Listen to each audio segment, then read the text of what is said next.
تارابائی کے کوٹھے کی بے رونقی تارابائی کو بےحال کرتی تھی اور وہ اندر ہی اندر کٹتی رہتی تھی۔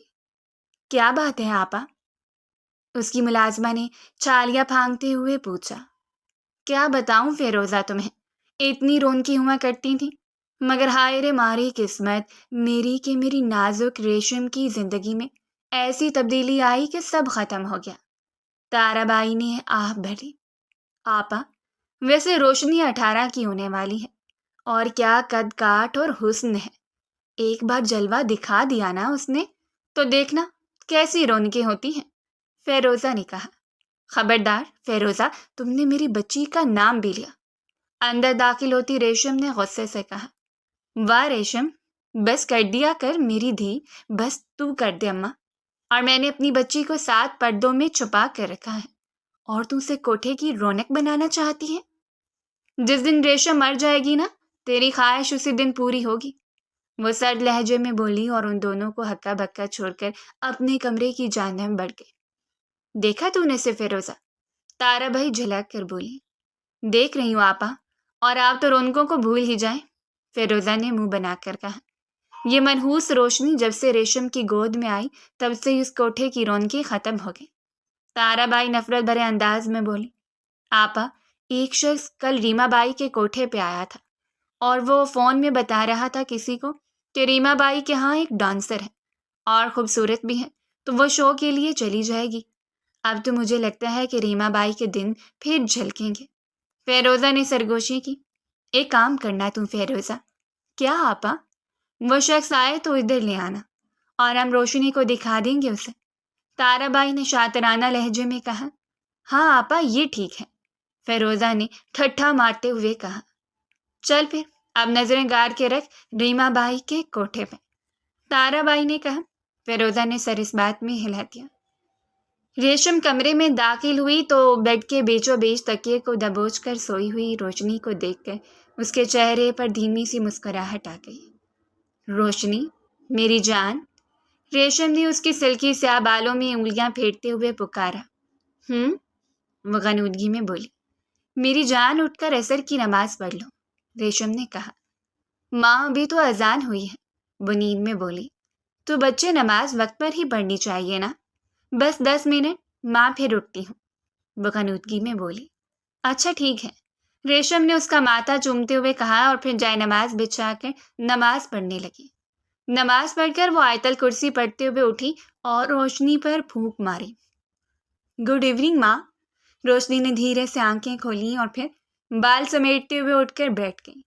گڈ ایوننگ میری جان، ریشم نے اس کا ماتھا چوم کر کہا۔ چائے ملے گی؟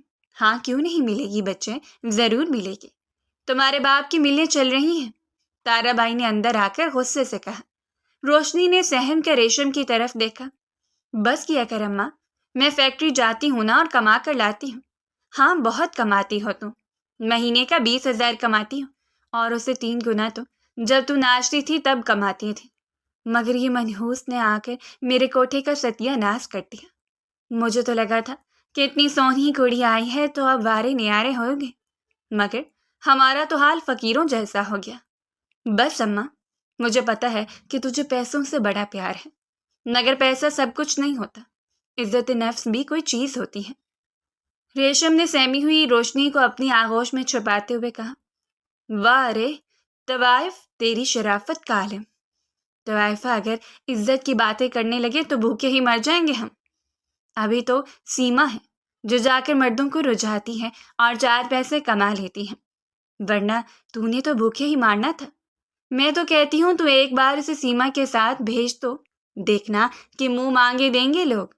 بس اماں، خبردار جو میری بچی کے متعلق کچھ غلط سوچا، میری بچی کسی کی رکھیل نہیں بلکہ عزت دار بیوی بنے گی، ریشم نے دھاڑ کر کہا۔ ہاں ہاں ہاں، بڑی مزاحیہ ہے رے تو ریشم، یہاں کوٹھیوں پر کوئی عزت دار بیوی بنانی نہیں آتا، تو نے کبھی دیکھا کہ طوائفہ یہاں سے بڑی عزت سے رخصت ہوئی ہو؟ تاریخ ضرور بدلے گی ماں، اور میری بچی کی عزت کی حفاظت میرا رب کرے گا۔ ریشم کی بات پر تارابائی نے طنزیہ انداز میں ہنکارا بھرا اور بربراتی ہوئی باہر نکل گئی۔ ریشم نے آنکھیں چپک کر آنسو اندر دھکیلتی روشنی کو دیکھا تو اس کا دل تڑپ اٹھا۔ کچھ نہیں ہونے دوں گی آپ کو میری جان، ریشم نے اسے اپنے سینے میں بھیجتے ہوئے کہا۔ اگر نانی نے مجھے کہیں بھیج دیا تو اپنی بیٹی کو آنچ بھی نہیں آنے دوں گی، ریشم نے مضبوط لہجے سے کہا، مگر اندر ہی اندر وہ لرز کر رہ گئی تھی۔ سچ سچ میری جان، ریشم نے مسکرا کر کہا، اور اس کی پیشانی پر پریشانی کے بادل لہرا رہے تھے۔ پھر روشنی اٹھ کر واش روم کی جانب بڑھ گئی اور ریشم کسی گہری سوچ میں ڈوبی تھی کہ فون کی رنگ کرنے پر اس کا اتکاس ٹوٹا۔ اس نے کال ریسیو کر کے موبائل کان کو لگایا۔ مس ریشم، آپ کے آپریشن کا ٹائم اس مہینے کے آخر میں رکھا گیا ہے، تو آپ ہسپتال کا چکر لگا لیجیے گا، دوسری طرف سے کہا گیا تو وہ چون کر سیدھی ہوئی۔ آر یو لسننگ مس؟ یہ ہاں، یس، ریشم نے اپنے ماتھے کا پسینہ صاف کرتے ہوئے کہا۔ تو پھر کل ہسپتال تشریف لے آئیے گا۔ جی ٹھیک ہے، ریشم نے کہا اور پھر کال کٹ ہو گئی، مگر ایک اضطراب سا اس کے اندر پھیل گیا تھا۔ روشنی نہا کر نکلی تو ریشم کو سینے پر ہاتھ رکھے دوڑا ہوتے دیکھ کر گھبرا گئی۔ پھر اس سے پہلے کہ وہ پاس جائے ریشم زمین پر گرتی چلی گئی۔ روشنی کی چیخ نکل گئی، ہائے ربا، یہ کیا ہو گیا؟ تارا بائی چلائی، ہائے جلدی کر، باہر دیکھ کسی گاہک کی گاڑی ہوگی، کیونکہ سامنے ریما بائی کے ہاں آتے جاتے رہتے ہیں لوگ، تارا نے روشنی سے کہا۔ تارا بائی کے چہرے پر عجیب سی مسکراہٹ تیرنے لگی۔ روشنی ننگے پاؤں بھاگتی ہوئی باہر نکلی تھی اور اس کا دوپٹہ بھی اس کے گلے میں تھا۔ پوچھ سے نیچے تک آتے سیاہ بال ناگنی کی طرح لہرا رہے تھے۔ گوب سیاہ بڑی بڑی آنکھوں میں آنسو اسے مزید حسین بنا رہے تھے۔ وہ باہر نکل کر تیزی سے ریما بائی کے کوٹھے کی سیڑھیاں چڑھتی ہوئی اندر داخل ہوئی تو وہاں موجود دو شخص اسے دیکھ کر جلدی سے اٹھ کر کھڑے ہو گئے۔ یہاں کیا کری ہے تم؟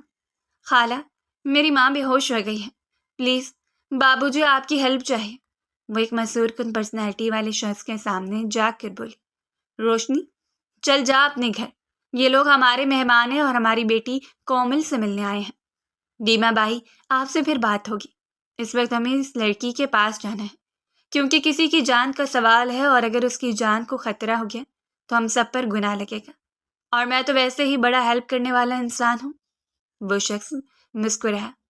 تھینک یو سو مچ، آپ پلیز جلدی سے باہر آ جائیں، میں اپنی ماں کو لے کر اوپر سے آتی ہوں۔ وہ جلدی سے مڑی اور پھر بھاگتی ہوئی وہاں سے نکل گئی۔ کچھ دیر بعد وہ فیروزہ اور سیما کی مدد سے ریشم کو اٹھا کر نیچے لائیں اور پیچھے گاڑی میں لٹا کر اپنی گود میں سر رکھ لیا۔ وہ زیر لب کچھ پڑھ رہی تھی اور آنسو اس کے رخسار کو بھگو رہے تھے۔ پلیز ٹینشن مت لیجیے، ہم بس کچھ دیر میں اسپتال پہنچ جائیں گے، اور ویسے بھی میرے اسپتال میں جانے والے وہاں کافی موجود ہیں، تو آپ کو کسی بھی قسم کی پریشانی کا سامنا نہیں کرنا پڑے گا۔ وہ شخص مسکراتے ہوئے اسے تسلی دینے لگا۔ روشنی نے اس بات میں سر ہلا دیا۔ پھر کچھ دیر بعد وہ ایک بہت بڑے اسپتال میں موجود تھے اور اس شخص کے ایک اشارے پر وہاں سب ڈاکٹرز پہنچ چکے تھے۔ ان کی میڈیکل ہسٹری کے بارے میں آپ بتا سکتے ہیں؟ ایک ڈاکٹر نے ان سے پوچھا تو روشنی نے نفی میں سر ہلا دیا۔ مجھے پتہ ہے، پیچھے سے تارا بائی کی آواز آئی۔ وہ سب جلدی سے ان کی طرف لپکے۔ یہ رہی رپورٹس، تارا بائی نے کہا۔ او مائی گاڈ، ان کے دل کے وال بند ہیں، اور یہاں ہمارے اسپتال کی پیشنٹ ہیں یہ۔ ڈاکٹر ثانیہ چیک کرتی ہیں ڈاکٹر جے اے کے کہنے پر۔ ڈاکٹر ساجد، مجھے لگتا ہے کہ ہمیں ڈاکٹر صاحب کو یہاں بلا لینا چاہیے، ایک ڈاکٹر نے جلدی سے آگے بڑھتے ہوئے کہا۔ ڈاکٹر جے اے آج صبح کی فلائٹ سے ہی اپنے ایک سیمینار کے سلسلے میں ملک سے باہر گئے ہیں، تو وہ نہیں آ سکتے، لیکن اب ہمیں ہی سب کچھ کرنا پڑے گا۔ ہم ایسا کرتے ہیں ڈاکٹر ہارون کو بلا لیتے ہیں، وہ بھی ہارٹ اسپیشلسٹ ہیں اور ڈاکٹر جے اے سے کم نہیں ہے، ڈاکٹر ساجد نے کہا اور پھر ساتھ ہی فون ملانے لگا۔ روشنی بینچ پر بیٹھ کر زیر لب کچھ پڑھنے لگی۔ ڈونٹ وری روشنی، اس شخص نے پانی کی بوتل اس کی طرف بڑھاتے ہوئے کہا۔ ہاں میری بچی، ٹھیک ہو جائے گی سب کچھ، تارا بائی نے کہا۔ نانو، اگر ماں کو کچھ ہو گیا تو کیسے جئیں گے؟ وہ تارا بائی کے گلے لگ کر پھوٹ پھوٹ کر روئی۔ کچھ نہیں ہوگا پتر، فیروزہ نے کہا۔ پھر روشنی سر جھکا کر کچھ پڑھنے لگی۔ اوکے، ہم لوگ چلتے ہیں، تو اگر کسی بھی چیز کی ضرورت ہوئی تو آپ لوگ ہمیں انفارم کیجیے گا، یہ میرا کارڈ ہے، اس شخص نے روشنی کو مخاطب کرتے ہوئے کہا۔ Thank you sir, you are always welcome miss Roshni, وہ شخص مسکرا کر بولا اور پھر باہر نکل گیا۔ کیا تھا یہ سب؟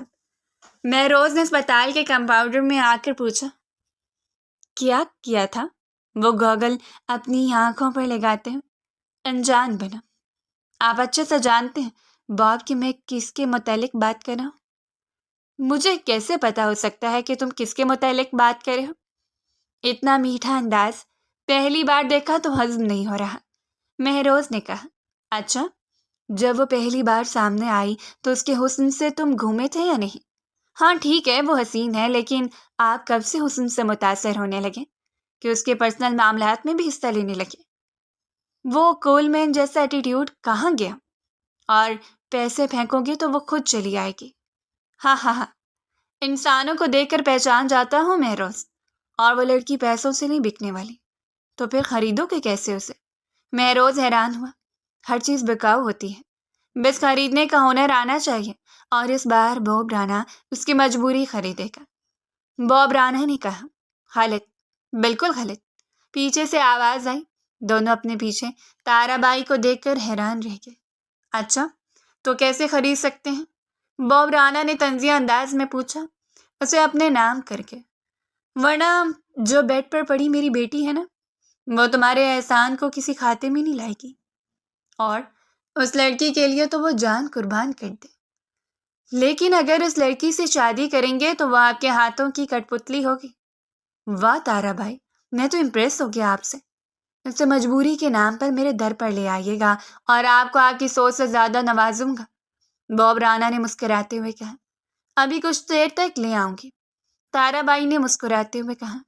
ڈن، انتظار رہے گا، بوب رانا نے کہا، اور پھر لمبے لمبے ڈگ بڑھتا اپنی گاڑی کی جانب بڑھ گیا۔ نانو، میں ماما کے آپریشن کے لیے پیسے کہاں سے لاؤں؟ وہ سسکی اٹھی تھی۔ وہ شخص جو کارڈ دے کر گیا تھا اس سے بات کرو، وہ ضرور مدد کرے گا، لیکن میں ایسے ایک اجنبی سے کیسے مدد لوں؟ وہ پریشان ہو کر بولی۔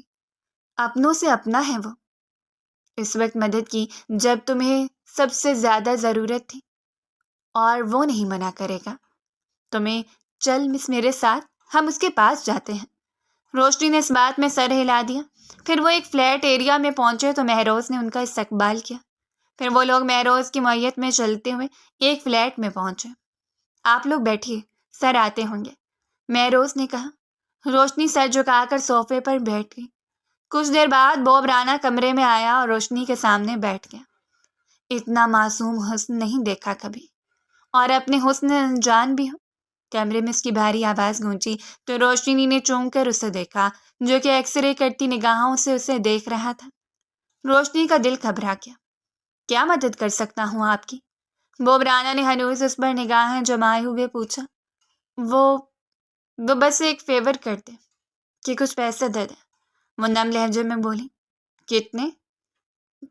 5 لاکھ، اس کی زبان لڑکھڑائی۔ 5 لاکھ میں کتنے سو ہوتے ہیں؟ کیا یہ جانتی ہو؟ بوب رانا نے گھیرا تنگ کیا۔ جی 5,000 سو، وہ کامتے لہجے میں بولی۔ اتنی اماؤنٹ واپس کیسے کرو گے؟ میں آہستہ آہستہ لٹا دوں گی، وہ سر جھکاتے بولی۔ نہیں لٹا سکتی ہو تم، بوب رانا نے کہا تو اس کی آنکھوں سے آنسو بہنے لگے۔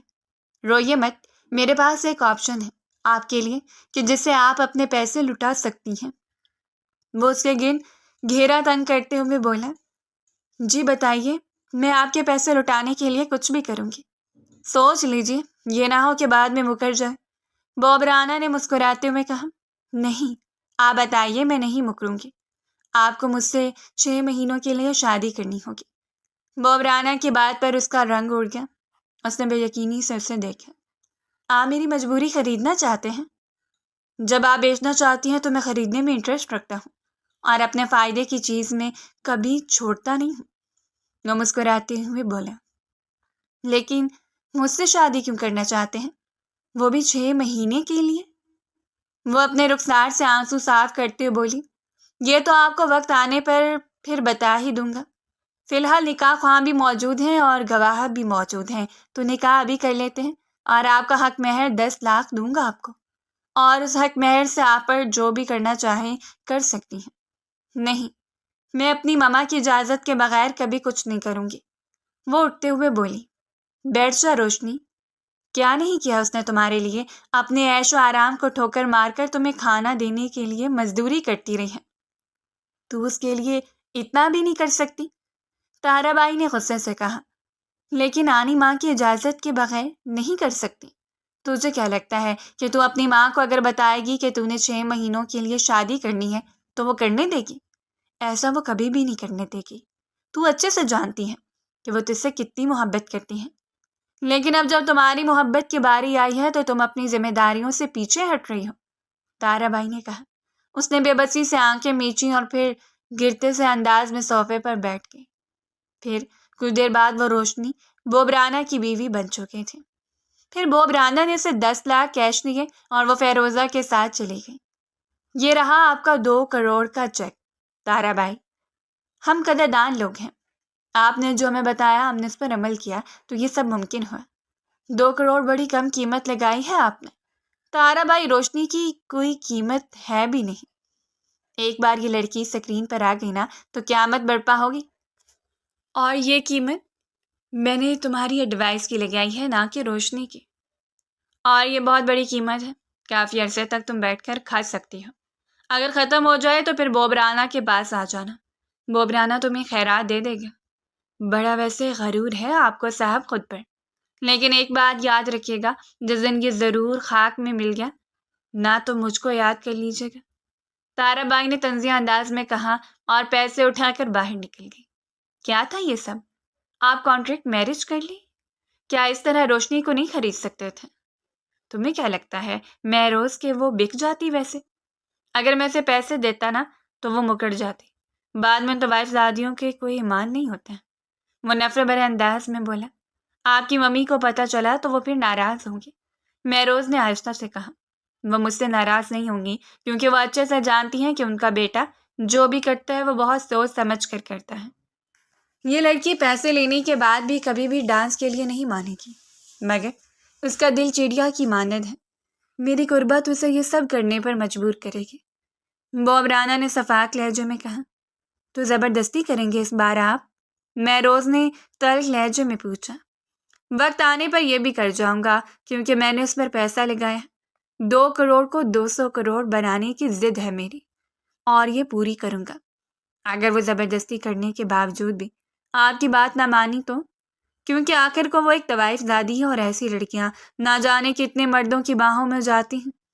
تم بہت بھولے ہو مہروز، اس کا وہ انجان سا حسن کبھی کسی کی نگاہوں میں آیا ہی نہیں ہوگا۔ وہ تو مرد کی نگاہوں سے بھی انجان ہے، وہ ایک انچوے گلاب ہے جو کہ ایٹم بم بننے والا ہے۔ وہ مسکرا کر بولا۔ پہلی بار کسی لڑکی کے لیے اتنا ایکسائٹڈ دیکھا آپ کو، مہروز نے کہا۔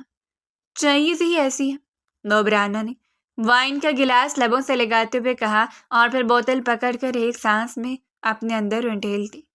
بس کرے بوب سر، وہ اسے دوسری بوتل اٹھاتے دیکھ کر بولا۔ تمہیں پتہ ہے نا مجھے یہ جلدی نہیں چڑھتی، تو جب تک چڑھے گی نہیں تب تک میں نہیں ہٹوں گا۔ مہروز نے کندھے چکائے اور باہر نکل گیا۔ ریشم کے آپریشن کے لیے اس نے پیسے تارا بائی کو دیے تھے تاکہ وہ جمع کرواتے، اور خود وہ بوب رانا کے محل نما گھر میں آ پہنچی تھی۔ مگر تارا بائی کو معلوم تھا کہ ریشم کا علاج رفاعی اسپتال کی طرف سے ڈاکٹر جے یعنی جاسم افریدی کر رہے ہیں، تو اس نے وہ پیسے بھی اپنے اکاؤنٹ میں جمع کروا لیے تھے۔ وہ ایک عالیشان کمرے میں بیٹھی اس کی دیواروں کو دیکھ رہی تھی۔ دروازہ کھلنے پر وہ چونک کر سیدھی ہوئی۔ بوب رانا چلتا ہوا اس کے پاس آیا اور سامنے صوفے پر بیٹھ گیا۔ تمہارا یہاں لانے کا مقصد بتانے آیا ہوں۔ بوب رانا کی بات پر وہ سر جھکائے اپنی انگلیاں مسلنے لگی۔ تم ایز اے ڈانسر میری مووی میں کام کرو گی اور کل تمہاری ڈانس ٹیچر آ جائے گی۔ بوب رانا کی بات پر اس نے ایک جھٹکے سے سر اٹھا کر بے یقینی سے دیکھا۔ مجھے کوئی ڈانس نہیں کرنا، وہ گھبرا کر بولی۔ تمہاری تو ماں بھی ڈانس کرے گی، بوب رانا نے سرد لہجے میں کہا۔ آپ میری ماں کے لیے اتنے نازیبا الفاظ استعمال نہیں کر سکتے، وہ تلخ لہجے میں بولی۔ ایک طوائف مجھے بتائے گی کہ مجھے کسی طوائف کے لیے کیسے الفاظ استعمال کرنے ہیں، وہ طنزیہ انداز میں بولا۔ آپ بہت ہی بدتمیز ہیں، وہ لب بھیج کر بولی۔ آئی نو، کل صبح ڈانس ٹیچر آئے گی تو چپ چاپ جو وہ سکھائے گی تم سیکھنا، میں کچھ نہیں سیکھوں گی، وہ ضدی لہجے میں بولی۔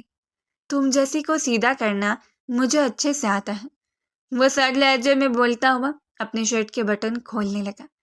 روشنی جلدی سے رخ پھیر گئی، پھر وہ اس کے پاس آیا اور اسے بازوؤں سے جکڑ کر اسے قریب کیا۔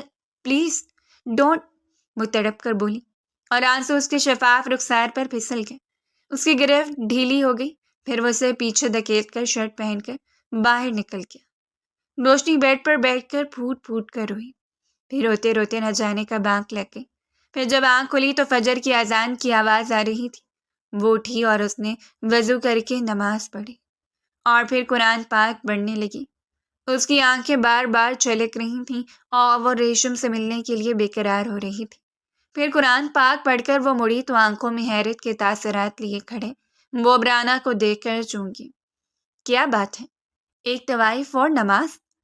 تم نماز پڑھو یا نیک بروان بن جاؤ، مگر تمہارے ماتھے پر جو طوائف کا ٹھپا ہے مجھے میں شریف زادی نہیں بناتے کا۔ وہ طنزیہ انداز میں بولا، ضروری نہیں کہ ایک عورت جنم سے طوائف زادی ہو، کسی نیک ماں کی بھی اولاد ہو سکتی ہے، اور ہو سکتا ہے کوئی اپنا کھو گیا ہو اس سے اور وہ طوائف بن گئی ہو۔ وہ کھوئے کھوئے انداز میں بولی، تسلی کے لیے یہ خیال بھی اچھا ہے، کہیں کسی دن یہ مت کہہ دینا کہ تمہارے شہر کے مشہور NGO اور اسلامک سینٹر کے اسکالر کی بیٹی ہو۔ وہ استہزائیہ انداز میں بولا، طوائف بھی انسان ہوتی ہے، مگر آپ جب چاہیں اس سے مسل دیتے ہیں۔ اگر آپ مر چاہیں تو عورت کبھی فاحشہ یا طوائف نہ بنے۔ ساحر لدھیانوی صاحب کہتے ہیں، عورت نے جنم دیا مردوں کو، مردوں نے اسے بازار دیا، جب جی چاہا مسئلہ کچلا، جب جی چاہا دھتکار دیا۔ وہ کرب سے بولی۔ بوبرانہ نے حیرت سے اسے دیکھا۔ صحیح کہا تم نے، مرد یوں ہی تو عورت کو دھتکارتا ہے، جیسا کہ میرے باپ نے میری ماں کو دھتکار دیا، اور کبھی میری طرف بھی پلٹ کر خبر نہیں لی۔ پتہ ہے میں بھی اپنے باپ جیسا ہوں، بہت برا، وہ تلخ لہجے میں بولا۔ روشنی نے حیرت سے اسے دیکھا۔ اگر آپ کے باپ برے ہیں تو تربیت تو ماں نے کی ہے، تو اپنی ماں جیسا ہونا چاہیے تھا، وہ آہستہ سے بولی۔ اپنے کام سے کام رکھو، وہ ناگواری سے بولا اور پھر واپس مڑ گیا۔ روشنی سر جھٹک کے رہ گئی۔ بوبرانہ کمرے میں داخل ہوا تو اس کے ہاتھ میں ایک بڑا سا باکس تھا۔ یہ لو، کپڑے چینج کر لو، میرا اپنے کلائنٹ کے ساتھ ڈنر ہے تو انہوں نے ہمیں انوائٹ کیا ہے، تم کپڑے چینج کر لو اور پارلر والی تمہیں آ کر تیار کرتی ہے۔ بوبرانہ نے کہا، پلیز مجھے اپنی ماما سے ملنا ہے، وہ التجائیہ انداز میں بولی۔ اب تم بوبرانہ کی بیوی ہو، ایک طوائف نہیں، تو اپنی ماں سے ملنے کا سوچنا چھوڑ دو، تمہاری ہر ضد کو پورا نہیں کیا جا سکتا، وہ سر لہجے میں کہہ کر باہر نکل گیا۔ پھر کچھ دیر بعد وہ دروازہ ناک ہوا اور ایک لڑکی اندر داخل ہوئی۔ میں سیم ہوں اور آپ کی بیوٹیشین ہوں، اس لڑکی نے کہا۔ جی اچھا، واو ماشاءاللہ، آپ کی سکن بہت پیاری ہے، وہ مسکرا کر بولی۔ تھینکس، روشنی نے آہستہ سے کہا، پھر اس کے ہاتھ تیزی سے چلنے لگے۔ کچھ دیر میں وہ ریڈی تھی، پھر وہ سیم کے ساتھ ہی باہر نکلی تو لاؤنج میں بیٹھے بوبرانہ کی نظر اس پر پڑی تو پلٹنا ہی بھول گیا تھا اور دل کی دنیا تہبالہ ہو گئی تھی۔ وہ وائٹ کلر کی میکسی جس پر کاپر کلر کا کام تھا اور کنکن کی وجہ سے فراک پھولی ہوئی تھی اور کندھوں پر چادر لی تھی۔ بوبرانہ نے پاس آ کر اس کی چادر اتار کر صوفے پر اچھال دی۔ اس نے گھبرا کر اسے دیکھا۔ چلو میری چادر، وہ لب کاٹتے ہوئے بولی۔ لاکھوں لگائی ہیں تم پر اور تم اس سستی چند سو کی چادر سے لاکھوں کی میکسی کی شو ختم کرنا چاہتی ہو؟ وہ دھاڑا تو اس کی آنکھیں چلک اٹھی، پھر وہ اسے تقریباً کھینچتا ہوا باہر لے گیا۔ پھر کچھ دیر بعد وہ ایک بہت بڑے ریسٹورنٹ میں موجود تھے۔ Hi John, please meet my wife mrs Roshni Bobrana, اس نے اسے متعارف کروایا۔ اوہ ہائے مسز بوبرانہ، جان نے اس کی طرف ہاتھ بڑھایا۔ روشنی نے ہاتھ مسلتے ہوئے بوبرانہ کو دیکھا تو اس کی کاٹدار نگاہوں سے گھبرا کر اس نے جان سے ہاتھ ملایا۔ پھر بوبرانہ جان سے ڈیل کے متعلق بات کرنے لگا۔ روشنی وائن کی بوتل کھولو، بوبرانہ نے کہا تو بوتل پکڑ کر کھولنے لگی اور اس طریقے سے کھولی کہ ڈھکن اچھل کر جان کے منہ پر لگا اور وائن چھلک کر اس کے کپڑوں پر گری۔ بوبرانہ نے بے چینی سے پہلو بدلا۔ روشنی اٹھو، وہ سکون سے بولا، مگر ہاتھ پر گرفت اس کی بہت سخت تھی کہ روشنی کو اپنی کلائی ٹوٹتی محسوس ہو رہی تھی۔ پھر وہ اسے لے کر واش روم ایریا میں آیا اور اسے کھینچ کر دیوار کے ساتھ لگا۔ تمہارے اندر مینرز نام کی چیز نہیں ہے، بے عزتی کر دی میری، اب تمہاری سزا یہ ہے کہ تم اس واش روم میں بند رہو گی۔ باب رانا دھاڑا اسے لاک کر کے وہاں سے نکل گیا۔ وہ وہیں بیٹھی روتی رہی۔ پھر کچھ 2 گھنٹوں کے بعد وہ آیا تو اسے نکال کر بازو سے کھینچتے ہوئے باہر کی جانب بڑھ گیا۔ ریشم کو جب ہوش آیا تو وہ کافی بہتر فیل کر رہی تھی۔ میری روشنی کہاں ہے اماں؟ اس نے بے چینی بھرے لہجے میں پوچھا۔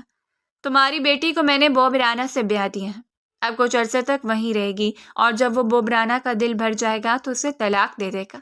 اس کی بات پر جیسے ساتوں آسمان ریشم پہ ٹوٹ پڑے تھے۔ یہ جھوٹ ہے اماں، ایسا نہیں کر سکتی آپ۔ اپنی اچھی طرح جانتی ہیں کہ میری بچی کتنی پاکیزہ تھی۔ ارے مجھے تو الزام دے رہی ہو؟ تمہاری بیٹی نے خود اپنی خوشی سے شادی کی۔ تارا بائی نے گویا ناک سے مکھی اڑائی۔ آپ جھوٹ بول رہے ہیں، میری بیٹی ایسی نہیں ہے۔ مجھے اپنی بیٹی پر پورا یقین ہے، ضرور آپ نے ہی کچھ کیا ہوگا۔ کیا کیا اس کے ساتھ؟ وہ چیخنے چلانے لگی، یہاں تک کہ وہ بے ہوش ہو چکی تھی۔ ڈاکٹر اس نے آ کر تارا بائی کو ڈانٹتے وہاں سے نکالا۔ پھر وہ ہوش میں آنے کے بعد جیسے گمسم سی ہو گئی تھی۔ مزید 15 دن گزر چکے تھے اور تھوڑے دنوں تک اسے چھٹی ہو جانی تھی کیونکہ وہ ریکور کر چکی تھی۔ اس وقت بھی بڑی سی چادر اوڑھے وہ بیٹھی قرآن پاک کی تلاوت کر رہی تھی کہ ڈاکٹرز اندر آئے۔ سب نے چہرے پر ماسک لگائے رکھے تھے، اس کے خود بھی چہرے پر ماسک لگا تھا اور چادر سے اس نے اپنا گھونگھٹ بھی نکال رکھا تھا۔ کیسی طبیعت ہے آپ کی؟ نرم سی آواز سے ریشم نے اپنا سر اٹھا کر دیکھا تو سامنے موجود ڈاکٹر کو دیکھ کر وہ ساکت رہ گئی۔ وہ بلا شبہ ڈاکٹر جاسم ہی تھے، وہ شخص جو اس کا موزن اور نہ جانے کیا تھا۔ اس شخص کو زندہ دیکھ کر جیسے ریشم خوشی سے پاگل ہونے والی تھی، مگر پھر روشنی کا خیال آتے جیسے دل ڈوب گیا۔ پھر ڈاکٹر چیک اپ کے بعد باہر گیا تو اس کے کب کے رکے آنسو چھلک اٹھے اور وہ ماضی میں ڈوبتی چلی گئی۔ تارا بائی کے ہاں ریشم بائی کے بہت چرچے تھے۔ 16 سالہ ریشم کو آج پور سجا کر پہلی بار محفل میں لایا گیا اور اس کے گھنگروں کی جھنکار سے ہر شخص تھرک رہا تھا۔ پھر محفل ختم ہوتے ہی ایک شخص نے نوٹوں کی گڈی اس کی طرف پھینکی۔ تارا بائی مجھے یہ لڑکی کچھ دن کے لیے چاہیے اور یہ رہی اس کی قیمت، اور اس سے زیادہ دوں گا جب یہ واپس آئے گی۔ ریشم اس شخص کے الفاظ پر کام کر رہ گئی اور بے بسی سے اپنی ماں کو دیکھا، مگر تارا بائی تو اتنے پیسے دیکھ کر پاگل ہو رہی تھی۔ پھر روتی بلکتی ریشم کو وہ شکیل نامی شخص زبردستی لے گیا۔ گاڑی راستے میں سگنل پر رکی تو وہ اس میں سے نکل کر ایک طرف کو بھاگنے لگی اور سامنے سے آتی گاڑی سے ٹکرائی۔ جب اسے ہوش آیا تو اسپتال کے کمرے میں تھی۔ اس نے اپنے سر سے اٹھتی ٹیسوں کو دبایا اور اٹھ کر بیٹھ گئی۔ کچھ ہی دیر میں ایک شخص اندر داخل ہوا جس کے چہرے پر سنت نبی سجی ہوئی تھی اور اس کے گلے میں اسٹیتھوسکوپ تھا۔ میرا نام جاسم آفریدی ہے، میری بیوی کی گاڑی سے آپ کا ایکسیڈنٹ ہوا تھا، وہ بہت گھبرائی ہوئی ہے، تو اگر آپ اجازت دیں تو میں انہیں اندر بلا لوں؟ ڈاکٹر جاسم نے اپنے نرم لہجے میں کہا۔ وہ حیرت سے اس شخص کو دیکھتی رہ گئی۔ نگاہیں چکائے وہ شخص بنا اس کی طرف دیکھے بات کر رہا تھا۔ اس نے ایسا مرد کہاں دیکھا تھا؟ جب سے ہوش سنبھالا تھا تب سے غلیظ نگاہوں کی ہی عادت رہی تھی۔ دل جیسے رک رک کر چلنے لگا۔ پھر کچھ دیر کے بعد اس کی اجازت دیتے ایک لڑکی اندر داخل ہوئی جس نے حجاب کیا ہوا تھا اور کندھوں پر بڑی سی چال اوڑھ رکھی تھی۔ میرا نام ڈاکٹر ماریا ہے اور میں رات کو نکل ہی رہی تھی اپنے اسپتال سے کچھ آگے پہنچے، آپ میری گاڑی سے ایک دم ٹکرائی، بہت گھبرا گئی تھی میں۔ یہ تو شکر ہے کہ میں گاڑی بہت سلو چلاتی ہوں، ورنہ جانے آپ کا کتنا نقصان ہو جاتا۔ میں بہت شرمندہ ہوں۔ اگر وہ شخص اچھا تھا تو اس کی بیوی بھی اس جیسی تھی، نرم مزاج، محبت کرنے والی۔ اچھا خیر، اب مجھے یہ بتائیے آپ ٹھیک ہے نا؟ اور آپ مجھے یہ بتائیے کہ آپ کے گھر والوں کو کیسے انفارم کیا جائے، اور آپ اتنا گھبرائی ہوئی کیوں تھی؟ آپ میری گاڑی سے جب ٹکرائیں تو بھاگتی ہوئی آ رہی تھیں۔ ڈاکٹر ماریا نے ایک ہی سانس میں کتنے سوال پوچھ ڈالے۔ ریشم نے نم آنکھوں سے اسے دیکھا اور پھر اپنے آنسوؤں کو صاف کرتے اپنے لہجے کو ہموار بنایا، اور شاید زندگی میں پہلی بار یوں جھوٹ بھی بولا۔ میرے اس دنیا میں کوئی نہیں ہے، میرے پیچھے کچھ لوگ پڑ گئے تھے، یتیم سمجھ کر اپنا مفت کا مال سمجھ لیا تھا۔ وہ لوگ میری عزت لوٹنا چاہتے تھے اور میں وہاں سے بہت مشکل سے اپنی جان بچا کر بھاگی۔ پلیز مجھے بچا لیجیے۔ وہ ڈاکٹر ماریا کے ہاتھ تھامتے ہوئے التجائیہ لہجے میں بولی۔ او مائی گاڈ، میری جان، بس خود کو سنبھالو اور چلو میرے ساتھ میری بہن بن کر۔ ڈاکٹر ماریا نے فوراً ہی اس کی باتوں پر یقین کر لیا، اپنی نرم مزاجی کی وجہ سے اسے اپنے ساتھ رکھنے کا فیصلہ کر لیا، اور ڈاکٹر جاسم اپنی بیوی کی باتوں کو تو ہر وقت ترجیح دینے والا ذرا برابر بھی اعتراض نہ کیا۔ وہ لوگوں کے ساتھ اس قدر بڑے منشن میں آ گئی، وہ بڑی حیران تھی۔ اتنا بڑا محل نما گھر دیکھ کر ڈاکٹر جاسم اور ان کی بیوی کا مثالی پیار تھا۔ ان کی ایک 6 سالہ بچی تھی، اتنی کیوٹ، اور سر پر حجاب لیے تو اور بھی پیاری لگتی تھی۔ چند دنوں میں ہی وہ بچی اس سے بہت عزیز ہو گئی تھی۔ وہ بچی 6 سال کی عمر میں حافظ قرآن تھی۔ پھر ایک دن اسے پتہ چلا کہ وہ ڈاکٹر جاسم کی سگی بیٹی نہیں ہے، بلکہ ڈاکٹر ماریا کے پہلے شوہر سے ہے۔ ڈاکٹر جاسم نے بھی 20 سال کی عمر میں شادی کی تھی، اور ان کا بھی ایک بیٹا پہلے شادی سے تھا، جو کہ ان کی سابقہ بیوی ساتھ ہی لے گئی تھی، اور آج تک کبھی وہ اپنے بیٹے سے نہیں مل سکے۔ مگر اتنا معلوم ہے کہ وہ لندن میں رہتے ہیں اور اس کی ماں کے اکاؤنٹ میں اس کے حصے کا خرچہ ہر مہینے بھیجتے ہیں۔ ڈاکٹر جاسم نے ڈاکٹر ماریا کے اندر اتنی تبدیلی لائی کہ وہ بھی انہی کی طرح مذہبی بن گئے، اور ان کی بیٹی پر، جو کہ ان کے شوہر کی سگی نہ ہونے کے باوجود وہ جان چھڑکتے تھے، اس کا دل اس فیملی کی سچائی اور محبت پر جیسے بہت متاثر ہوا، اور وہ ننھی سی قرۃ العین جلد ہی اس کے لیے راہ ہدایت کا ذریعہ بن گئی۔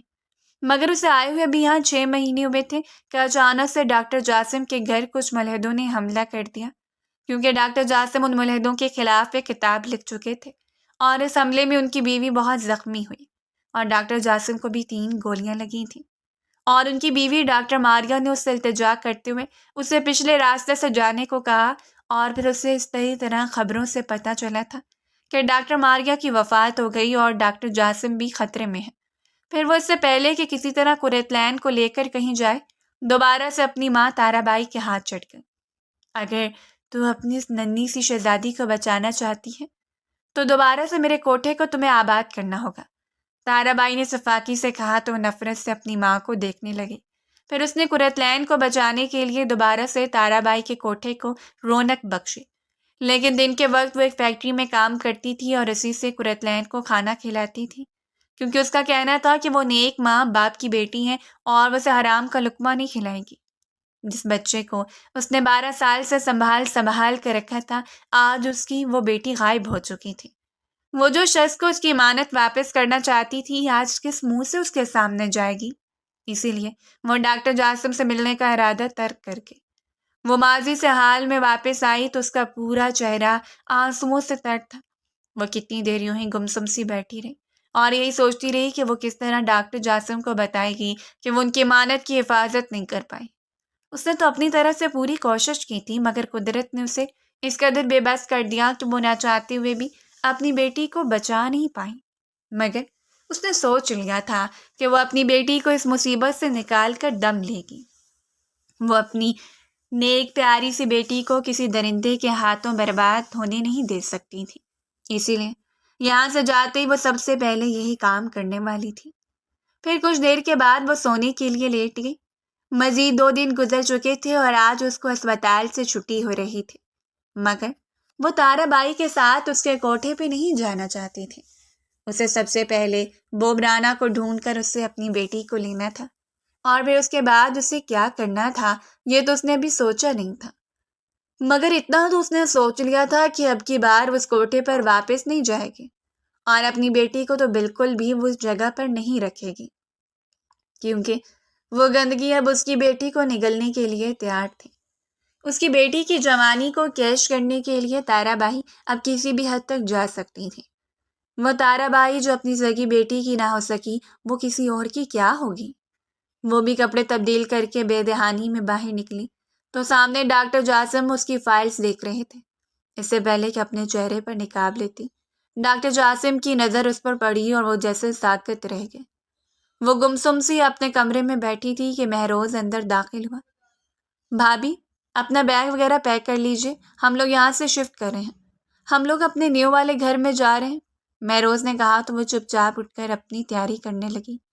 وہ جب بوب رانا کے ساتھ اس کے گھر کے سامنے پہنچی تو اسے ایسا لگا کہ جیسے وہ اس گھر کو پہلے سے پہچانتی ہے، اور دماغ پر زور ڈالنے کے باوجود کوئی یاد نہیں آ رہی تھی، کچھ دھندلی سی یادیں تھیں۔ پھر وہ لوگ اندر داخل ہوئے تو ڈائننگ ہال میں بیٹھے جاسم آفریدی کو دیکھ کر جیسے روشنی کے قدم لڑکھڑا گئے۔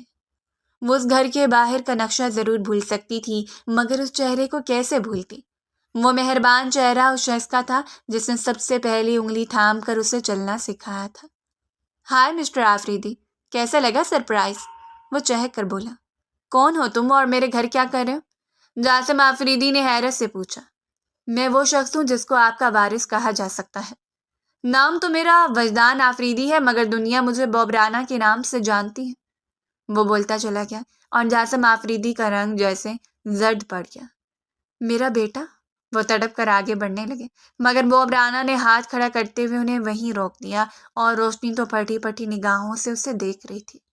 اسے یاد آیا تھا کہ بچپن میں اس کی ماں نے بتایا تھا کہ اس کے ڈیڈ کا ایک بیٹا ہے، مگر وہ بیٹا بوب رانا ہوگا۔ یہ تو اس نے سوچا ہی نہیں تھا۔ تو مطلب وہ شخص اس کا بھائی تھا جس کے نکاح میں وہ تھی۔ اس کا اپنے قدموں پر کھڑا ہونا دشوار ہو گیا۔ اسے لگا کہ وہ بھی گر جائے گی۔ اسے ٹھنڈے پسینے آ رہے تھے، یہ سوچ کر وہ اپنے ہی بھائی کے نکاح میں ہے۔ دور رہ کر بات کیجیے، مجھے چھونے کی غلطی مت کیجیے گا۔ میں آپ کے مکروف ریپ کو بہت اچھے سے جانتا ہوں۔ دنیا کے سامنے آپ بہت بھلے انسان ہیں، مگر میرے نزدیک آپ ایک نمبر کے منافق ہیں۔ ارے، جو انسان اپنے بیٹے کا نہیں ہو سکا، خود دنیا کو کیا اور کس منہ سے تبلیغ کرتا پھرتا ہے؟ خود کو جنت کا حقدار سمجھتے اور دوسروں کو جہنمی۔ خود تو آپ اپنے بیٹے سے اتنے لاپرواہ رہے کہ آج تک اپنے بیٹے کو یہ بھی نہیں پوچھا کہ وہ زندہ ہے کہ مر گیا ہے۔ یہاں تک کہ میری وہاں پر ملازمت کر کے مجھے پڑھاتی لکھاتی رہے، اور آپ کیا کرتے رہے؟ عیش و عشرت۔ مگر پتہ چلا مجھے جو کچھ آپ کے ساتھ، وہ بہت اچھا ہوا، یہی ڈیزرو کرتے تھے۔ 11 سال پہلے آپ کو انہی لوگوں نے مارا جنہیں آپ نے جہنم کا سرٹیفکیٹ دیا تھا، مگر انہوں نے آپ کی دنیا ہی جہنم بنا دی۔ میں بھی اگر ہوتا نا تو یہی کرتا۔ وہ تنفر بھرے لہجے میں بولتا جا رہا تھا، اور اس کی نفرت کو سہنا جاسم آفریدی کے لیے بہت مشکل تھا۔ جھوٹ ہے یہ، وہ کانپتے لہجے میں بولے۔ یہی سچ ہے اور مجھے اب اس کے علاوہ کچھ جاننے کی ضرورت نہیں ہے۔ خیر بہروز ان کا کمرہ سیٹ ویٹ کروا کر رکھو۔ کل ماما لندن سے آ رہی ہیں اور آپ اگر یہاں رہنا چاہتے ہیں تو ٹھیک ہے، ورنہ اس گھر سے آپ جا سکتے ہیں۔ وہ سرد و سپاٹ لہجے میں بولا اور پھر لمبے لمبے ڈگ بڑھتا ہوا اپنے کمرے کی جانب بڑھ گیا۔ وہ گمسم سی وہیں لاؤنج میں بیٹھی رہ گئی اور جاسم آفریدی صوفے پر اپنا سر تھامے بیٹھے ہوئے تھے۔ اسے ان پر ترس آ رہا تھا۔ پھر وہ چپکے سے وہاں سے جاسم کے کمرے میں گئی، ایک ایک چیز کو چھو چھو کر رو رہی تھی۔ پھر اس کے ہاتھ ایک ڈائری لگی، وہ اسے اپنے دوپٹے میں چھپاتی ہوئی اپنے کمرے میں آئی تو بوب وہاں پر موجود نہیں تھا۔ وہ ایک سائڈ پر رک اس ڈائری کو پڑھنے لگی، اور اس ڈائری کی انکشافات نے اسے بیک وقت خوش بھی کیا اور اسے دکھ بھی دیا۔ خوشی اس بات کی تھی کہ وہ بوب رانا کی بہن نہیں ہے، مگر دکھ اس بات کا تھا کہ وہ جاسم آفریدی کی بیٹی بھی نہیں ہے۔ اس جاسم آفریدی کی جو کہ شاید اس کے جاننے والے مردوں میں سب سے زیادہ بہترین انسان ہے، جس کا کردار، افکار اور اخلاق کا زمانہ گواہ ہے۔ وہ نم آنکھوں کو صاف کرتی ڈائری سائٹ پر رکھ کر سونے کے لیے لیٹ گئی۔ اگلے دن بوب رانا کی ماں سمین بیگم وہاں پہنچ چکی تھی اور جاسم آفریدی کا کمرہ انہیں دیا گیا تھا۔ جاسم آفریدی گمسم سے بیٹھے کسی گہری سوچ میں گم تھے اور سمین غرور بھرے انداز میں بیٹھی ہوئی تھی۔ کچھ ہی دیر میں بوب رانا آیا تو سمین اٹھ کر اس کے گلے ملی۔ وہ اپنی ماں کا ماتھا چومتا ہوا وہیں پر ان کے ساتھ بیٹھ گیا۔ یہ جائیداد جو میں نے اپنے نام کروائی ہے، اسی ہفتے آپ کے نام پر ٹرانسفر ہو جائے گی، وہ اطمینان سے بولا تو سمین بے اختیار مسکرا دی۔ آپ کو اس طرح دھوکہ نہیں کرنا چاہیے۔ کچھ دیر کے بعد وہ کمرے میں آئے تو اچانک سے روشنی نے اسے مخاطب کرتے ہوئے کہا، تمہاری ہمت کیسے ہوئی میرے خلاف جانے کی؟ اور تم یہ بات جاسم آفریدی کی اتنی حمایت کیوں کرتی ہو؟ تمہیں اپنے شوہر کا ساتھ دینا چاہیے، سمجھی؟ وہ اس کی گردن دبوچے بولا تو نم آنکھوں سے اسے دیکھنے لگی۔ واٹ دی ہیل، تمہیں رونے کے علاوہ کوئی کام نہیں آتا؟ اسے زور سے پیچھے دھکیلتے ہوئے دھاڑا تو ہچکیوں سے رونے لگی۔ وہ غصے سے سب چیزوں کو اٹھا کر مارتے ہوئے اس پر چلا رہا تھا، اور باہر کھڑی سمین مطمئن سی مسکراتے ہوئے وہاں سے آگے بڑھ گئی، اور جاسم آفریدی گمسم سے سب دیکھ رہے تھے۔ انہیں جو بھی تھا یہ لڑکی بہت اچھی لگتی تھی۔ انہیں لگ رہا تھا کہ شاید یہی بچی ان کے بیٹے کو سدھار سکتی ہے، مگر وہ اس سے بھی حد درجہ بدگمان ہو چکا تھا، اور یہ بات ظاہر تھی کہ وہ اپنی ماں پر کس قدر بھروسہ کرتا ہے۔ آج ڈاکٹر جاسم 2 دن کے بعد دوبارہ اسپتال آئے تھے، اور ان کی ایک پیشنٹ تھی جن کا آپریشن ڈاکٹر ہارون نے کیا تھا۔ وہ اس کی رپورٹس وغیرہ چیک کرنے کے لیے ان کے روم میں آئے تو وہ وہاں موجود نہیں تھی۔ وہ اس عورت کی فائلز کو پکڑ کر دیکھنے لگے، اور تبھی کھٹکے کی آواز پر انہوں نے سر اٹھایا تو سامنے موجود ہستی کو دیکھ کر جیسے ساکت رہ گئے۔ ریشم! وہ تڑپ کر اس کی طرف بڑھے تو جلدی سے اپنی چادر درست کرتی گھبرائی سی ایک سائڈ پر کھڑی ہو گئی۔ میری بیٹی کہاں ہے؟ ریشم، مجھے پتا ہے، میں نیم بے ہوشی میں تھا جب وہ تمہیں میری بیٹی کو وہاں سے لے کر بھاگنے کو کہہ رہی تھی۔ میں نے تم لوگوں کو بہت تلاش کیا مگر تم لوگ مجھے نہیں ملے۔ بتاؤ میری بیٹی کہاں ہے؟ جاسم آفریدی کے پوچھنے کی دیر کی کہ وہ پھوٹ کر رو دی۔ مجھے معاف کر دیجیے صاحب، میں نے بہت کوشش کی کہ میں اسے بچا سکوں مگر میں آپ کی بیٹی کو نہیں بچا سکی۔ جس روشنی نے مجھے دین کی روشنی سے روشناس کیا میں اسے نہیں بچا سکی۔ چند دن میں نے آنکھیں کیا بند کی تو میری بیٹی کو مجھ سے الگ کر کے پتہ نہیں کہ ظالم صفاق کے ہاتھ بیچ دیا۔ میں خود اسے ڈھونڈ رہی ہوں۔ وہ بولتے ہوئے رو پڑی اور وہ ساکت و جامع سے اسے دیکھ رہے تھے۔ پھر ریشم نے جو انکشاف کیے وہ سن کر اپنا سر تھام کر بیٹھ گئے۔ میں ایک اچھا باپ نہیں بن پایا، بیٹے کو بھی کھو دیا اور بیٹی کو بھی، وہ نم لہجے میں بولے۔ نہیں نہیں صاحب، آپ کی بیٹی بہت لاجواب ہے، میں نے اسے کبھی بھی کسی خیر مرد کے سامنے بھی نہیں جانے دیا۔ اتنے برسوں سے میں نے کبھی اسے اس کوٹھے کی گندگی میں ہاتھ ڈالنے نہیں دیا، وہ نم لہجے میں بولتی جا رہی تھی اور جاسم ساکت و جامد یکٹک ایک طرف ہی دیکھے جا رہے تھے۔ آپ میری مدد کریں اسے ڈھونڈنے میں، وہ کسی بوب رانا کے نکاح میں ہے۔ ریشم کی آخری بات پر جاسم کے دماغ پر جھماکا سا ہوا۔ بوب رانا؟ وہ بربرائے، پھر ایک دم اٹھ کر کھڑے ہو گئے۔ او مائی گاڈ! مجھے لگا تھا اسے دیکھ کر کہ جیسے میری کوئی بہت اپنی ہو، وہ میری بیٹی، وہ ایکسائٹڈ انداز میں بولے اور ساتھ مسکرا رہے تھے، اور ان کے انداز پر ریشم چونک گئی۔ کیا ہوا صاحب، سب ٹھیک ہے؟ اس نے پوچھا۔ جی بالکل سب ٹھیک ہے، آئیے آپ میرے ساتھ، ہم آپ کی روشنی سے ملتے ہیں، وہ مسکرا کر بولتے تو ریشم چپ چاپ ان کے ساتھ چل پڑی۔ گاڑی مینشن کے سامنے رکی تو وہ اسے لے کر اندر آئے اور کورٹ لین وہی لاؤنج میں گمسم سی بیٹھی ہوئی تھی، اور جیسے اس کی نظر ریشم پر پڑی تو وہ بھاگتی ہوئی اس کی طرف بڑھی اور اس کے گلے لگ گئی۔ ماں ٹھیک ہیں آپ؟ وہ تڑپ کر بولی۔ ہاں میرا بچہ، وہ اس کا ماتھا چومتے نم لہجے میں بولی۔ اپنے بابا سے ہی نہیں ملیں گی؟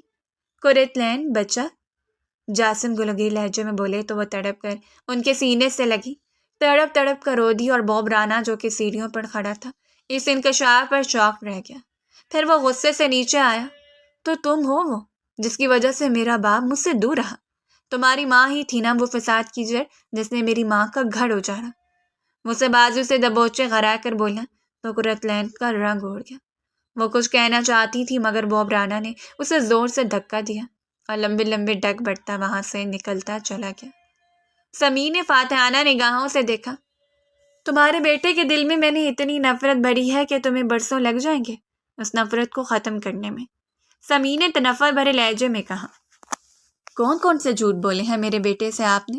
سمیع جی، اور آپ ہی وہ تھی نا جس نے مجھے چھوڑنے کا فیصلہ کیا تھا، کیونکہ مجھ جیسے مولوی ٹائپ انسان کے ساتھ آپ رہ نہیں سکتی تھی۔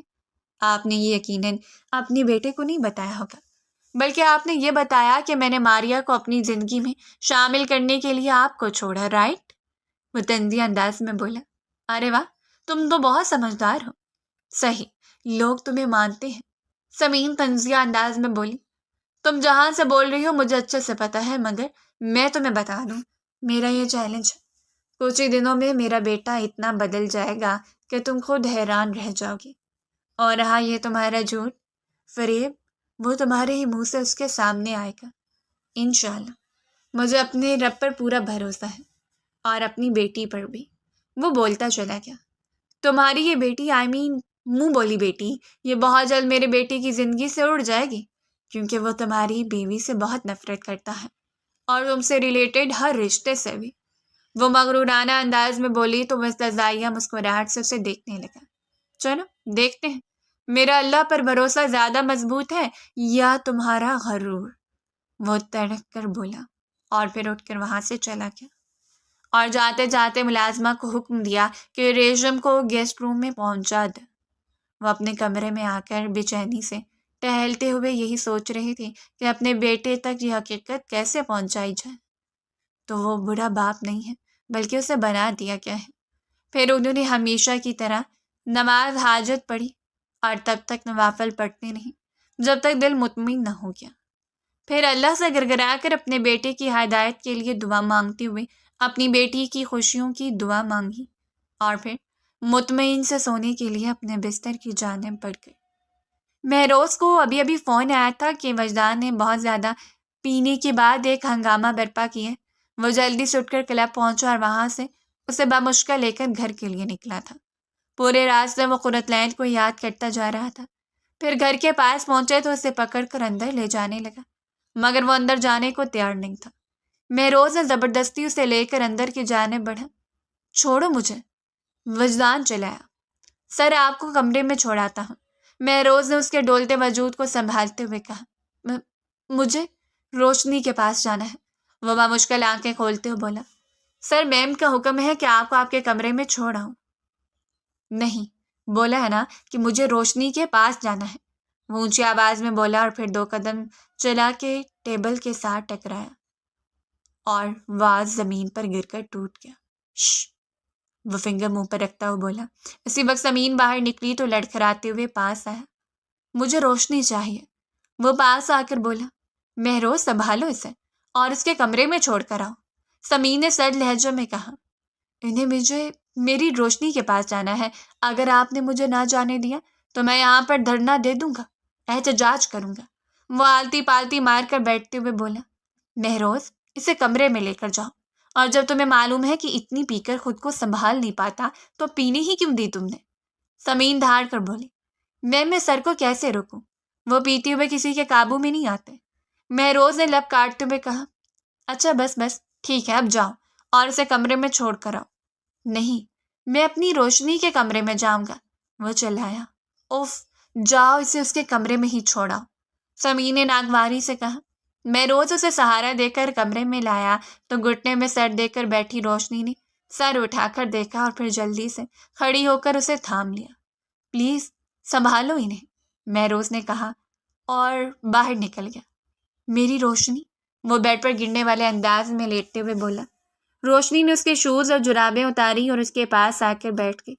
وجدان نے اپنا سر اس کی گود میں رکھ کر اس کا ہاتھ پکڑ کر سینے پر رکھا، پھر ہاتھ بڑھا کر اس کی گردن کو چھوا جس پر اس کی انگلیوں کے نشان تھے، پھر اٹھ کر بیٹھ گیا اور زور سے اپنا ہاتھ سائڈ ٹیبل پر مارنے لگا۔ روشنی نے گھبرا کر جلدی سے اس کا ہاتھ تھاما۔ یہ کیا کہہ رہے ہو آپ؟ دیکھیں خون نکل آیا ہے، وہ تڑپ کر بولی۔ سزا دے رہا ہوں خود کو، میرے اس ہاتھ نے تمہیں ہرٹ کیا تھا تو میں نے اسے ہرٹ کر دیا، وہ بچوں سی معصومیت لے یہ بولا۔ روشنی اسے دیکھ کر رہ گئی۔ میری روشنی، پلیز تم مجھ سے کبھی نفرت مت کرنا، میرے بابا کی طرح مجھے اکیلا مت چھوڑنا۔ پتہ ہے میں بورڈنگ میں رہتا تھا، بہت روتا تھا، ماما کو روز بولتا تھا کہ پلیز مجھے اپنے پاس رہنے دیں، مگر وہ کہتی تھی باب اگر میں آپ کے پاس نہیں تو پھر ہم کھائیں گے کیسے؟ ماما دن رات میرے لیے محنت کرتی تھی اور میرا نام نہاد باپ یہاں اپنی دوسری بیوی کے ساتھ مزے اڑاتا رہا۔ میرے باپ کو تو اولاد مل گئی مگر مجھے باپ کہاں سے ملتا؟ بولتے بولتے اس کا گلا رون گیا۔ بابا نے اپنی ڈائیورس کے 10 سال بعد شادی کی تھی اور ان کو یہ شریعت نے اجازت دی تھی، اور آپ اگر چاہتے تو ان سے ملتے تو مجھے یقین ہے کہ وہ آپ سے بہت محبت سے پیش آتے۔ بابا تو ہر ایک سے شفقت کا معاملہ کرتے ہیں، تو آپ خود کے بیٹے سے وہ نفرت نہیں کر سکتے۔ آپ نے مجھے بتایا تھا کہ جس دن آپ ملنے آئے اس دن ان کی شادی تھی، تو اس لیے باہر سے واپس پلٹ گئے۔ یہ آپ نے غلط کیا، آپ کو ملنا چاہیے تھا ان سے پوچھنا چاہیے تھا کہ انہوں نے اکیلا کیوں چھوڑا، وہ نرمی سے بولی۔ ہاں تم ٹھیک کہہ رہی ہو، مگر انہیں مجھے ڈھونڈنا چاہیے تھا نا۔ لیکن انہوں نے مجھے ڈھونڈنا کیا تھا، انہوں نے تو میرے بارے میں جاننے کی بھی کوشش نہیں کی۔ میرے یہاں درد رہتا ہے جب مجھے بات یاد آتی تھی کہ میرا باپ مجھ سے لاپرواہ ہے، اور جب میں دوسروں کے بچوں کو دیکھتا تھا کہ وہ اپنے ماں باپ کے ساتھ کتنے خوش ہیں، مگر میں نے نہ ماں کا پیار پایا نہ باپ کا، اور اس کے ذمہ دار صرف اور صرف مسٹر آفریدی ہیں۔ انہوں نے یہ سب کچھ کیا۔ اگر انہوں نے موم کو نہ چھوڑا ہوتا تو موم کو مجھے ہاسٹل چھوڑ کر جگہ جگہ کام نہ کرنا پڑتا۔ وہ منہ میں سور کر بولا۔ ہو سکتا ہے کہ انہوں نے ڈھونڈا ہو آپ کو، وہ آہستہ سے بولی۔ تم ان کی فیور کیوں کر رہی ہو؟ کیونکہ میں چاہتی ہوں کہ آپ جس نفرت کا دعویٰ کرتے ہیں اس کے پیچھے چھپی محبت کو پہچانیں۔ آپ سے اتنی محبت کرتے ہیں، آپ کو اپنے بابا سے محبت ہے، تو اس محبت کو پہچاننے میں مدد دیں۔ نہیں، مجھے ان سے محبت نہیں ہے، مجھے تو تم سے محبت ہے، بہت ساری ہے، وہ اپنے ہاتھ پھیلاتے ہوئے بولا، مجھے بھی آپ سے محبت ہے اور میں کبھی بھی آپ کے خلاف نہیں تھی. تم بہت نہیں، ساری کی ساری اچھی ہو. اور تم جب وہ قرآن پاک پڑھتی ہو تو مجھے لگتا ہے کہ میرے دل میں جیسے ٹھنڈی پھوار پڑ گئی ہو. تو پھر سے سناؤ نا آج، میں تمہیں سننا چاہتا ہوں. میں وہ سکون پانا چاہتا ہوں جو تمہاری آواز کی وجہ سے مجھے محسوس ہوتا ہے. تم دو پلیز وہ مجھے سکون. وہ اس کی گود میں سر رکھ کر لیٹتے ہوئے بولا. روشنی نے سورت رحمان پڑھنی شروع کی تو اس کی آنکھیں بند ہونے لگی. سورت ختم ہوتے ہوتے وہ سو چکا تھا. روشنی نے جھک کر اس کا ماتھا چوما اور ہلکے سے مسکرا دی. اگلے دن وہ جب اٹھا تو اس کے دل میں ابھی بھی روشنی کی باتیں موجود تھیں. وہ نشے کی حالت میں بھی تھا مگر روشنی کی باتیں نہ جانے سے کیوں یاد رہتی تھیں. اس لیے صبح جب جاسم آفریدی نے اسے آواز دی تو وہ نہ چاہتے ہوئے ان کے پاس آ کر کھڑا ہوا. مجھے لگتا ہے کہ تمہیں اپنی بیوی کو کوئی نہ کوئی گفٹ دیتے رہنا چاہیے. اس سے بیویاں کھل کر گلاب بن جاتی ہیں. اس کے کندھے پر ہاتھ رکھ کر اس طرح بولیں جیسے کوئی دوست سے دوست ملتا ہے. وہ حیرت سے انہیں دیکھ رہا تھا، پھر سر جھٹک کر وہ سپاٹ چہرے سے سامنے دیکھنے لگا. مجھے جب لگے گا میں لے آؤں گا اس کے لیے گفٹ. وہ منہ بنا کر بولا. وہ پورے 18 سال کی ہوئی ہے، آج تو اسے گفٹ تو دینا بنتا تھا. تم نے تو اسے وش بھی نہیں کیا ہوگا کیونکہ مجھے پتا ہے تمہیں پتا ہی نہیں ہوگا. ابھی جا کر یہ سرپرائز دو گے نا، وہ بہت خوش ہوگی قسم سے. جاسم آفریدی نے چمکتی آنکھوں سے کہا تو وہ سر جھٹک کر ان کے ہاتھ میں موجود اس مخملی کیس کو دیکھنے لگا. پھر جھجکتی اسے تھاما اور کھول کر دیکھا تو اس میں ایک نفیس سا بریسلٹ تھا. یہ اتنا سا بریسلٹ سے وہ خوش ہو جائے گی؟ سیریسلی؟ وہ منہ بنا کر بولا. آزما کر دیکھ لو. جاسم آفریدی نے اپنے بیٹے کے بھولے پن پر دل ہی دل میں مسکراتے ہوئے کہا تو وہ چپ چاپ اس کیس کو پاکٹ میں رکھتا کمرے کی جانب بڑھ گیا. وہ اندر داخل ہوا تو وہ ڈریسنگ کے سامنے کھڑی اپنے بالوں کو سلجھا رہی تھی. Good morning sweetheart. وہ اسے باہوں کے حصار میں لیتے بولا تو اس کی طرف مڑی. ہیپی برتھ ڈے میری جان. مجھے دوسروں کو خوشیاں دینا نہیں آتا مگر یہ تمہارے لیے. اس نے مخملی کیس کو نکال کر اس کی طرف بڑھاتے ہوئے کہا. اس نے جیسے ہی کھول کر دیکھا تھا اس کی آنکھیں خوشی سے جگمگا اٹھی تھیں. بہت خوبصورت ہے یہ، آپ ہی پہنا دیجیے. وہ کھنکتے لہجے میں بولی تو چھوٹے سے بریسلٹ پر اسے اتنا خوش دیکھ کر حیران تھا. پھر اس نے بریسلٹ پہنانے کے بعد سامنے میرر میں دیکھا تو پیچھے جاسم آفریدی کھڑے مسکرا رہے تھے اور پھر وہ آگے بڑھے تو وہ سر جھٹک کر اسے چھوڑتا ان کے پیچھے لپکا. Thank you. وہ پاس جا کر لٹمار انداز میں بولا. کیا تھینک یو بھی ایسے بولتے ہیں جیسے کوئی احسان کرے ہو؟ جاسم آفریدی نے ہلکے پھلکے انداز میں کہا. میں نے صرف اپنی بیوی کی خاطر آپ سے بولا ہے ورنہ مجھے آپ سے تھینک یو بولنے کا کوئی شوق نہیں ہے. آپ کی وجہ سے میری بیوی آج مسکرائی، اس کے لیے تھینک یو. اور ویسے بھی میں فری ایڈوائس دینے والوں کو ان کا معاوضہ ادا کر ہی دیتا ہوں. آپ کو اپنی بیٹی کی خوشی پیاری ہے شاید اسی لیے، یا آپ نے یہ سب کیا میرے لیے تو آپ نے شاید ہی کبھی کچھ کیا ہو. وہ تو ایک لہجے میں بولا. اچھا بچے، اس کا جواب ابھی نہیں دوں گا، وقت آنے پر ضرور دوں گا. جاسم نے کہا. پھر اس کے کندھے پر تھپکی دیتے ہوئے وہ آگے بڑھ گئے. وہ بھی ساری سوچیں جھٹکتا ہوا میٹنگز کے لیے نکل گیا. آج وہ اپنا کام ختم کرنے کے بعد جلدی گھر کے لیے نکل آیا تاکہ وہ کرتلین کو باہر ڈنر کے لیے لے کر جا سکیں. وہ جیسے ہی اندر داخل ہوا تو اندر سے آتی آوازیں سن کر ٹھٹک گیا. اپنی حرکتوں سے باز آ جاؤ. تمہیں کرتلین سے اس طرح بات نہیں کرنی چاہیے تھی. اس بچی کا آج خاص دن تھا اور تم نے اسے ڈانٹ دیا اور یہاں تک کہ اس کا ہاتھ بھی جلا دیا. میرا بس چلے تو اسے آگ لگا دو جس نے میرے بیٹے کو مجھ سے چھیننا چاہا. کل کس طرح میرے بیٹے کے دل سے نفرت ختم کر رہی تھی، میں ابھی تک وہ بھولی نہیں ہوں. اسے پتہ نہیں ہے سمین کس ناگن کا نام ہے. وہ پھنکاری. جس دن تمہارے بیٹے کو تمہاری حقیقت پتہ چلی نا اور اسے یہ پتہ چلا کہ آج تک اس کا خرچہ اٹھانے والی تم نہیں اس کا باپ تھا، تو اس دن تم اس کی نگاہوں سے اس قدر بری طرح گر جاؤ گی کبھی اٹھ نہیں پاؤ گی. میرا دل کبھی کبھی چاہتا ہے کہ میں اسے بتاؤں، سارے وہ ثبوت دکھاؤں میں جو اس کے لیے کرتا رہا ہوں. آج تک میرے پاس ہر ثبوت ہے اور یہاں تک کہ یہ بھی ثبوت ہے کہ تم جو یہ کہتی رہی اپنے بیٹے سے کہ تم کام کے سلسلے میں باہر رہتی ہو اس لیے تم نے اسے ہاسٹل میں چھوڑا، تو وہ بھی جھوٹ تھا کیونکہ تم کسی اور مرد کے ساتھ شادی کر کے بڑی مطمئن زندگی گزار رہی تھی اور اب بھی تم اسی کے پاس سے آئی ہو. میرے پاس تمہاری شادی کے بھی ہر ثبوت موجود ہیں، لیکن میں ایسا نہیں کروں گا کیونکہ میں اپنے بیٹے کو ٹوٹتا ہوا نہیں دیکھنا چاہتا، وہ تلخ لہجے میں بولے تو باہر کھڑے وجدان عرف بوب رانا کے قدموں تلے سے زمین ہی نکل گئی تھی۔ وہ مشکل سے چلتا ہوا اندر آیا اور اسے اس طرح اندر آتا دیکھ کر سمین اور جاسم کا رنگ متغیر ہو گیا۔ ارے تم بہت جلدی آ گئے، وہ سر پٹا کر بولی۔ اتنا بڑا جھوٹ بولتی رہی، مگر کیوں ماں؟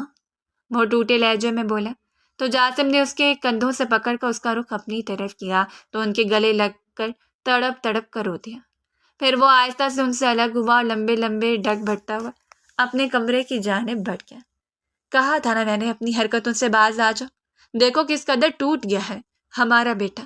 جاسم آفریدی نے کرب سے کہا تو ہاتھ میں سلتے ہوئے اپنی ہی سوچوں میں الجھی ہوئی تھی۔ وہ جو یہ دولت اپنے نام کروانے آئی تھی اب انہیں ہاتھ سے نکلتی محسوس ہو رہی تھی۔ جاسم افسوس سے ایک نظر پر ڈال کر گیسٹ روم کی طرف بڑھا جہاں پر قرۃ ریشم کی گود میں سر رکھے رو رہی تھی۔ اسے اندر آتا دیکھ کر وہ جلدی سے اٹھ کر بیٹھ گئی۔ جاسم کو اپنی ماں کی حقیقت پتہ چل گئی ہے، اسے بہت ضرورت ہے آپ کی بچے، آپ جائیے اس کے پاس، آپ ہی اسے سمیٹ سکتی ہیں، جاسم آفریدی نے کہا تو وہ جلدی سے آنسو صاف کرتی اپنا دوپٹہ صحیح سے لیتے ہوئے دوڑتے ہوئے وہاں سے نکل گئے اور جب کمرے میں آئی تو وجدان دیوار کے ساتھ لگ کر بیٹھا یکٹک سامنے والی دیوار کی طرف دیکھ رہا تھا۔ وجدان کیا ہوا آپ کو؟ وہ تڑپ کر بولی تو وہ گردن گھما کر کچھ دیر تک اسے دیکھتا رہا اور پھر اس کے گلے لگ کر وہ پھوٹ پھوٹ کر رو دیا۔ کیوں کیا انہوں نے ایسا؟ میں دنیا میں سب سے زیادہ ان کا بھروسہ کیا تھا، مگر انہوں نے آج میرے بھروسے کو کرچی کرچی کر دیا۔ وہ آج تک مجھ سے جھوٹ بولتی رہی جبکہ وہ اپنی خوش باش اپنی زندگی گزار رہی تھی اور میں وہاں ہاسٹل کی تنہائیوں میں روتا رہا۔ وہ بولتے جا رہا تھا۔ قرۃ نے بمشکل اسے چپ کروایا۔ میں تو اس دن سے ہی آپ کو کہہ رہی تھی کہ بابا ایسے نہیں ہیں اور بابا کبھی آپ کو نہیں بھولے۔ آج بھی آپ کے لیے کمرہ مخصوص ہے جو بند ہے، وہاں پر آپ کی سالگرہ کا ایک گفٹ بابا نے محفوظ کیا ہوا ہے، آئیے میرے ساتھ، قرۃ نے کہا اور پھر اس کا ہاتھ تھام کر وہ اس کمرے میں لے آئی۔ وہ حیرت سے ایک ایک چیز کو دیکھ رہا تھا، پھر اس کی آنکھیں جیسے خوشی سے چمکنے لگی تھیں اور شاید اسے یہ احساس خوش کر رہا تھا کہ اس کا باپ اسے کبھی نہیں بھولا۔ میں بہت چھوٹی تھی تب، مگر ہمیشہ بابا کو اس کمرے میں بیٹھ کر روتا ہوا دیکھتی تھی اور ماما ان کو چپ کرواتے ہوئے خود بھی روتی تھی اور ساتھ حوصلہ بھی دیتی تھی۔ مجھے تو پتا بھی نہیں تھا کہ وہ میرے بابا نہیں ہیں۔ انہوں نے مجھے اپنی سکی بیٹی نہ ہونے کے باوجود اتنا پیار دیا، تو آپ تو ان کے خود کے بیٹے تھے، تو آپ سے کتنی محبت کرتے ہوں گے۔ آپ سے محبت نہیں بلکہ عشق کرتے ہیں۔ وہ آپ کو تکلیف میں نہیں دیکھ سکتے، یہاں آپ تکلیف میں ہیں نا، وہ وہاں تڑپ رہے ہیں۔ وہ بولتی جا رہی تھی اور اس کے الفاظ اسے بوبرانہ سے وجدان جاسم آفریدی بناتے جا رہے تھے۔ وہ آنسو صاف کرتا پلٹا تو جاسم آفریدی وہاں پیچھے ہی نم آنکھوں سے کھڑے اسے دیکھ رہے تھے۔ وہ آہستہ سے چلتا ہوا ان کے پاس آیا اور ان کے گلے لگ گیا۔ کتنی دیر وہ اس کے پیٹھ کو محبت سے تھپکتے رہے، پھر وہ آہستہ سے ان سے الگ ہوا تو جاسم آفریدی نے اس کا چہرہ ہاتھوں میں بھرتا ماتھے پر بوسہ دیا تو وجدان کو ایسا لگا جیسے اندر تک کوئی ٹھنڈک اور راحت پہنچی ہو اور برسوں کی لگی آگ پر ٹھنڈی میٹھی پھوار پڑی ہو۔ چلو اب جاؤ اپنے کمرے میں، اور وہاں قرۃ آج سے اپنی ماں ریشم کے پاس رہیں گی، وہ بھی صرف اسے ایک ہفتے کے لیے۔ میں چاہتا ہوں کہ میں اپنی بیٹی کی شادی اپنے ہاتھوں سے کروں دوبارہ سے، وہ ہلکے سے مسکراتے بولے تو وہ بھی سر اس بات میں ہلا گیا۔ اس کا دل چاہ رہا تھا کہ وہ اپنے بابا کی بات مانے اور وہ ایسا کر کے بہت مطمئن فیل کر رہا تھا۔ میں آپ سے کچھ کہوں بابا؟ قرۃ جھجکتے ہوئے پوچھا تو وہ چونک کر اسے دیکھنے لگے۔ اس میں پوچھنے والی کیا بات ہے بیٹی، ضرور آپ بھی ریشم ماں سے شادی کر لیجیے پلیز، انہوں نے میرا بہت ساتھ دیا، میری اس طرح حفاظت کی جیسے ایک ماں کرتی ہے، وہ مجھ سے بہت محبت کرتی ہیں اور میں چاہتی ہوں کہ وہ ہمیشہ کے لیے آپ کے ساتھ جڑیں۔ میں جانتی ہوں کہ دنیا بہت باتیں کریں گی، مگر دنیا کا کیا ہے، دنیا تو کچھ بھی کہے گی۔ ریشم ماں نے اسے گندگی میں رہتے ہوئے بھی میری جس طرح حفاظت کی ویسی کوئی آزادانہ طور پر زندگی گزارنے والی عورت بھی نہیں کرتی۔ بابا ریشم ماں کے اس احسان کا بدلہ چکا دیجیے، قرۃ نے کہا تو وجدان بھی اس کی حمایت میں بول اٹھا۔ چلو پہلے تمہاری شادی تو کر لیں، اس کے بعد پھر سوچتے ہیں۔ جاسم نے ٹالنا چاہا مگر وہ دونوں نے انہیں پہلے شادی کرنے کے لیے منع کر دیا، اور ریشم ماں کو بھی دونوں نے مل کر منا لیا تھا۔ اور سمین یہاں سے واپس جا رہی تھی اپنے شوہر کے پاس۔ اس نے وجدان کو بھڑکانے کی کافی کوشش کی مگر وجدان نے سنجیدگی سے کہا کہ وہ ان سے کوئی بدتمیزی نہیں کرنا چاہتا، اس لیے وہ آرام سے یہاں سے چلی جائے۔ اور سمین کے جانے کے بعد اگلے دن ہی ریشم اور جاسم آفریدی کا نکاح ہو گیا تھا۔ پورا آفریدی والا جیسے خوشیوں سے مہک رہا تھا۔ وہ لوگ بہت خوش تھے، اور آج قرۃ اور وجدان کا بھی نکاح تھا، اور تجدید نکاح جاسم آفریدی نے کیا تھا۔ نکاح کے بعد ریشم اسے وجدان کے کمرے میں چھوڑ کر آئی۔ پورا کمرہ گلاب کے پھولوں سے مہک رہا تھا۔ وجدان کمرے میں داخل ہوا تو قرۃ جیسے سمٹ سی گئی تھی۔ وہ چلتا ہوا اس کے پاس آیا اور اس کا گھونگھٹ اٹھاتا اس کے سامنے بیٹھا، اور اس کے حنائی ہاتھوں کو اپنے ہاتھوں میں لیتے باری باری ان پر اپنے لب رکھے تو وہ جیسے گھبرا کر اپنی آنکھیں میچ گئی۔ وجدان نے آگے بڑھ کر اسے باہوں میں لیا اور اسے اپنے حصار میں قید کیا، اور وہ اس پر اپنی شدتیں برسانے لگا، اور باہر تاروں کی بارات چاند کی چاندنی سے اٹکیلیاں کر رہی تھی، اور چاند شرما کر بادلوں میں جا چھپا تھا۔